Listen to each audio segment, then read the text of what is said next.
Bonjour les amis, aujourd'hui je vais vous raconter la suite de l'histoire de Moïse. Moïse était dans le pays de Madian. Il s'est marié et il a eu des enfants.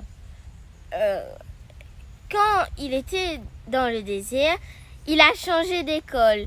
Avant, il était dans l'école égyptienne où il avait plusieurs dieux et qu'il ne connaissait pas le vrai Dieu.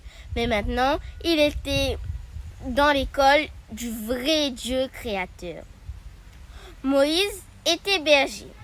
Quand il est parti faire paître ses moutons, il a vu un buisson en feu. Mais le buisson ne se consommait pas. Il s'est dit, mais c'est bizarre. Quand il a voulu se rapprocher, il a entendu une voix qui lui disait « Ôte tes souliers, car ce lieu est saint. » Et Moïse a compris que c'était Dieu lui-même qui le parlait. Quand Moïse était sur le mont Horeb, Dieu lui a donné les instructions pour délivrer ce peuple. Mais Moïse a dit qu'il n'avait pas la parole facile. Donc Dieu a envoyé son frère Aaron parler à sa place. Puis Aaron et Moïse sont partis voir le pharaon et ils ont dit « Laisse partir mon peuple ».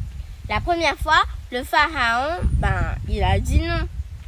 Puis, il y a eu les 9 plaies. C'est juste à la 10e plaie que le pharaon a pu laisser partir le peuple d'Israël. Le peuple d'Israël a fêté la Pâque, signe de libération. Ils sont arrivés à la mer Rouge.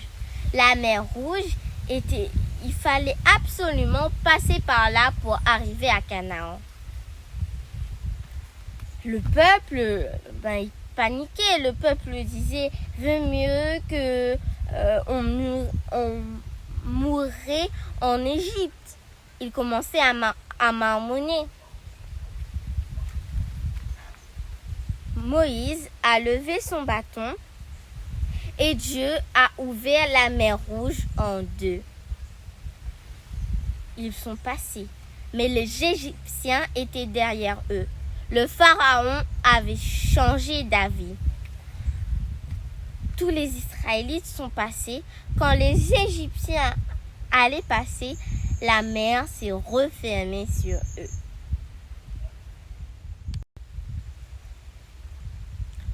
Les Israélites ont chanté un cantique de délivrance. Et la suite sera la semaine prochaine. Dieu a toujours été avec Moïse. Et il peut toujours être avec toi. Il faut juste que tu le demandes.